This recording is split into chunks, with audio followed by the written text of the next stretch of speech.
भगवान शिव का जब विवाह होने वाला था तो विवाह का जो संयोजन है, ऑर्गेनाइजेशन है, हरिद्वार की ही घटना है, वो भगवान नारायण ने अपने हाथ में ली। जब श्रृंगार की बारी आई तो भगवान ने भगवान शिव से निवेदन किया कि आप श्रृंगार कर लीजिए। भगवान शिव बोले श्रृंगार की कोई आवश्यकता नहीं। बोले कलश का कितना श्रृंगार होता है, उसके ऊपर लोग फूल पत्ती चढ़ाते हैं, कुमकुम डाली जाती है, पर अंदर क्या रखते हैं? मिट्टी। बोले जो शरीर है मिट्टी तो है, इसके ऊपर श्रृंगार की आवश्यकता है। मैं बोले भस्म को धारण करूंगा। भगवान बोले अरे बड़ी बेइज्जती हो जाएगी, विवाह का समय है, आप इस तरीके से श्रृंगार को करके आ रहे हैं। तो भगवान शिव बोले बेइज्जती आपकी होगी, आपने विवाह कराया, मैं तो निर्विकार हूँ। बोले मुझे बेइज्जती की कोई आवश्यकता नहीं, विवाह कराने वाले आप हैं। अब भगवान विष्णु जो है उनको बड़ी चिंता हुई। उन्होंने कहा भाई ऐसे में क्या किया जाए। उन्हें देवर्षि नारद को बुलाया। देवर्षि नारद से कान में कहा कि तुम जाओ और कोई व्यवस्था करो कि भगवान जो है श्रृंगार को धारण करे। उन्होंने कहा क्या व्यवस्था करी जाए। तो उन्होंने कहा कि जो तुम्हें समझ में आए वो करें। उन्होंने कहा कि यदि भगवान शिव कुपित हो गए तो आप रक्षा करना। बोले रक्षा करने की जिम्मेवारी मेरी। बोले तुम जाकर के व्यवस्था करो। देवर्षि नारद तुरंत गए और हिमालय के घर में पहुंचे माँ पार्वती के पिताजी, और मैना देवी से जाकर के बोले कि आपने आपके दामाद को देखा है। बोले देखा नहीं है, तारीफ बहुत सुनी है।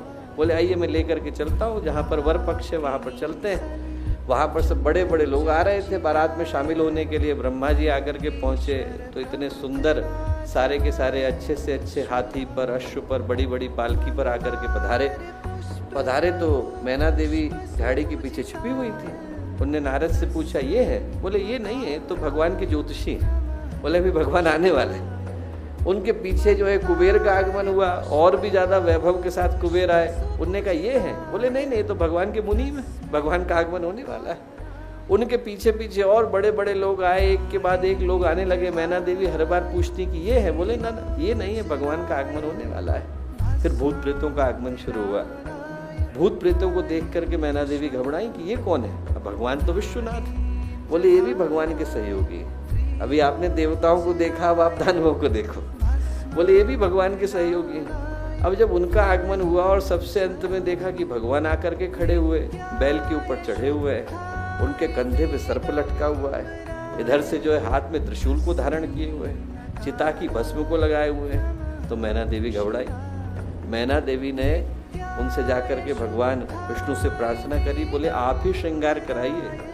तो भगवान विष्णु उनसे क्या बोले। बोले बाकी के सारे जीव जब विवाह करने के लिए जाते हैं तो काम उनके ऊपर सवार हो जाता है। भगवान शिव वो हैं जो काम को भस्म करने के बाद विवाह करने के लिए जा रहे हैं।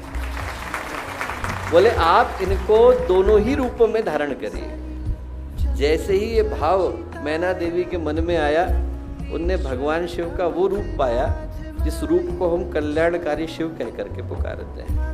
श्रावण के पवित्र मास में हम भगवान शिव के उन दोनों ही रूपों का धारण करते हैं। महाकाल भी वो है और आदि योगी भी वो है।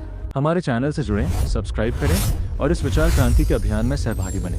वीडियो को अधिक से अधिक साझा करें ताकि श्रेष्ठ विचार हर घर हर हृदय तक पहुंच सके।